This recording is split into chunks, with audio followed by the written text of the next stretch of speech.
So everyone's on the edge of their seats, Chris. We had a cliffhanger last week. Let's be honest. In episode 1, we were talking about doing cliffhangers on this podcast, and in the 4 or 5 subsequent years that have happened of this podcast, and 130 odd episodes, we've never had a legitimate cliffhanger, except for last episode, in which you revealed to me that you were going to be proposing to Mrs. Chris, is what I'll call her, just because, you know. You had a mind blank and can't remember her name? No. I was gonna make a really bad joke then about how the listeners don't know her, so to them she's Mrs. Chris. But... Well, this is what I was going to say. Is it a cliffhanger? Because the only person that tweeted us about it is someone who knows me and knew that she'd said yes. So, in fact, checked she'd said yes before tweeting. So is it a cliffhanger if no one cares, Dan? Is my question. That's a great question. That is a great question. Well, I mean, you've sort of given the game away, and I suppose we won't be talking about it. I hope people care. But she said yes, I'm guessing? She did. She did say yes. She was very surprised. She was surprised along the canal. She was surprised. She and I were both surprised when a cyclist rode past and decided to stop for a chat. Nice spot, this. I can see what you did. This is nice. Yeah, that is nice and quiet, isn't it? It was, till you stopped for a chat. Bless him, it was great. He'll be part of the story forever now. That's awesome. Legitimately. And she was surprised when her mum and sister were down. So it all came up proposal. It all came up proposal. Fantastic. Well, that's good. Congratulations, I'm very Chris. happy. Thank you very much. Thank you very much. It's such a weird feeling because you stay on a high for ages, and quite rightly, the world doesn't give a shit. And nor should it. I'm not saying it should. I'm really not. But you stay in this kind of like I said to Jess, I wanna walk out the door and just beggar children are just oh, Mr. Billingham, I hear you got engaged. I'm like, yes, I did, child. Tell your friends, but no, it's not. What essentially you want to do is wake up in a Charles Dickens novel. Yeah, and promote say about my engagement. But speaking of Charles Dickens, I do have a quick story, which I think did bring me back down to earth after the high of engagement. Do you want to hear it, Dan? Sure. I find it hard to believe that my riff about Charles Dickens is actually going to be somehow relevant, but carry on. No, more relevant than you know, mate. No, it's a proper link, and it reminded me of this. I was tempted to tell this story. So, as people know, regular listeners will know I'm involved in a local theatre. And they kind of, for the last year, we do 4 plays a year, and I'm usually asked to, not in an arrogant way, but I'm usually asked to audition or, be a part. And I've turned a lot of them down recently because, the last one, they don't listen to this, but the person that got the part that I'd have auditioned for last time just did it so much better than I ever would, and I was never going to get that part. But the last one was a 2-hander, for example. There's no way I can commit to a 2-hander with all the podcasts we do. It wouldn't. It's unfortunately not feasible anymore to do this level of podcast and take a big role in a play. But the director directing A Christmas Carol, there's your Charles Dickens link. Brilliant. Yeah, there you go. I'm happy because legitimately, when you made that segue, I thought, that ain't going to come off. There's no way there's a legitimate link between these two things. But it does. Yeah. So she's helped me out a lot. She's one of the reasons that the theatre has put on plays that I've written and stuff like that. And she's doing A Christmas Carol, and I turned down her husband with a play, I turned down her with a play, and it's just okay, I really need to...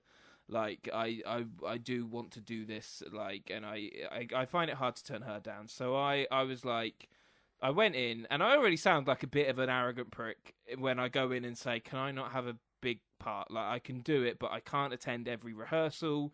Some I won't be able to attend till after 8 because I'll be recording. I'm doing a podcast, can I just have a small part? She's like, yeah, that's fine. Assuming I'd get a big part, But so, yeah. So anyway, I do the audition, and I read for the nephew, so that's Scrooge's nephew, and his assistant, right? And legitimately, arrogantly, I realise now, I kind of walk away from that audition going, well, I got one of them parts. I come home to Jess, and I'm just I'm going to be either the nephew or the assistant, So, and I think back to it, and I'm like, oh, what a prick, what a tosser to just be like, oh, yeah, I've got those parts. But that's how I was feeling in my head. Brought down to earth, Dan, when we got the cast list through, So I've got two roles. One is simply titled Important Man. Cool. it's in the name, Chris. Yeah, Important Man. Yeah, Yeah. so that's important. He's literally called Important Man. You know what I mean? That's like that. So he there might we as well go. be called Big Part. Yeah. Well, you say that, Dan. The other part I got, expecting the nephew or the assistant. No. The other part I got was Portly Gentleman number 2. I'm not even the first chubby portly bastard. gentleman. Portly Gentleman number 2. Right, I'm not the first fat man. I've got a question then. Yeah.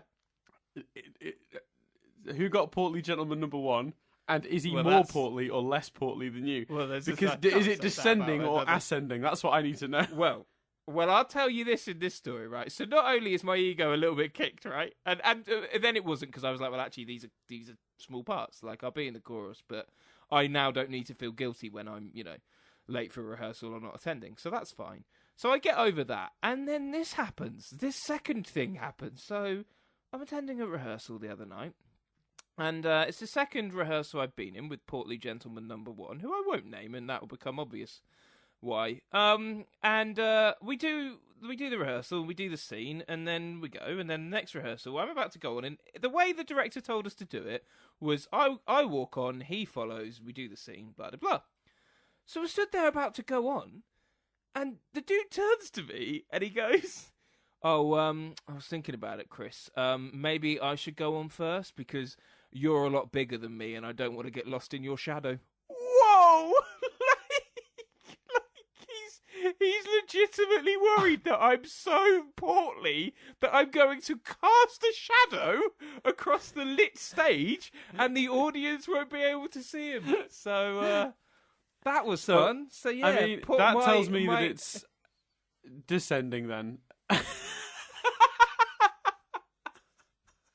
So that's my acting career. Portly Gentleman number 2. And what was the other one? What was the other one? Important Man? We've not read scenes for Important Man yet, but I think he's the other important man because he made reference to being an important man the other day. And so is he Important Man 2? He's probably Important Man 1. Like, let's be honest, I'm second fiddle to this dude every time. He is more important and thinner. I like the idea that every time you audition for anything for the rest of your life, he'll be there. Yeah, and they're like scrambling away from you, not to get lost in your enormous shadow. What a cunt! Like they'll do Hamlet, and then they'll be like, Chris, we want to give you Hamlet, but we think we need a thinner Hamlet to go alongside you. So, I mean, right? I mean, let's be honest with you though. You know, fair enough. You know, you've acknowledged your own pretension, and you've said, "Hey, I was acting like a bit of a." An arrogant so-and-so. Well and good. This guy he's not coming out of this story great, is he? Well, the thing is, like, I was, like, I'm big. I know I'm big. But I was surprised to hear those words come out of another human's mouth to another human being. And maybe I misheard him. Like, but I was so stunned. I was just like, all right. And then, in the scene, he has to hand something over to another guy. And now he's having to hand it round me. And of course, with my giant rotund stomach, he's stretching and fucking, creasing his body in all sorts of ways. So what you're saying is you're so big, you're disturbing the scene either way. No matter which way around you are. Yeah. Either he's lost in my shadow or it takes him half an hour to walk around my stomach. Yeah. Wow. So, but Jeff said yes. So this portly fucker's engaged. So, yes, he is. Mm. You got engaged. Mm-hmm. It's a while ago now. Week and a bit. Did you write us a song? Didn't write you a song. No. You did or didn't? Didn't write you a song. I have performed a cover. Amazing. Of a song as a stopgap gift until a real one can arise. You don't need to get us a gift. Yeah, but I feel like I do. So that's the thing that's happening. I want to. It's no, forget I feel like I do. Like I feel like I'm obligated. No, I would like to get you a gift. It is a time to celebrate. It's a good thing that's happened to two people I like very much. So, yes. Thank you. Well, I mean, you like me more than Jess, right? I mean, I know you better than Jess, so I think that goes without saying. But I think we all know that's a yes. Carry on. Wow, I want to make that awkward. But I figured in the meantime, and I can tell you what, I was so committed to this idea of recording a song for you. I recorded 2, but one of them was terrible. So you're getting this one. Okay, but it's just I can't work out whether you. So have you chosen a song we like? Have you chosen a No, song? I have from chosen band a song sort of- that I just like the lyrics of in this context. Okay. Oh, cool. So sh- I'm thinking. I'm gonna play it. We'll play it for you now, Chris. So are you good to go on your end? Because we got this is complicated technically speaking. Yeah, I'll just go do it now. So I will go and hit play, and I will yell across the room when it's playing. Great. That's a weird thing to have to do it.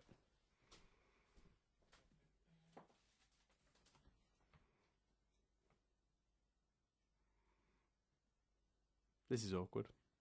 Right, it's playing.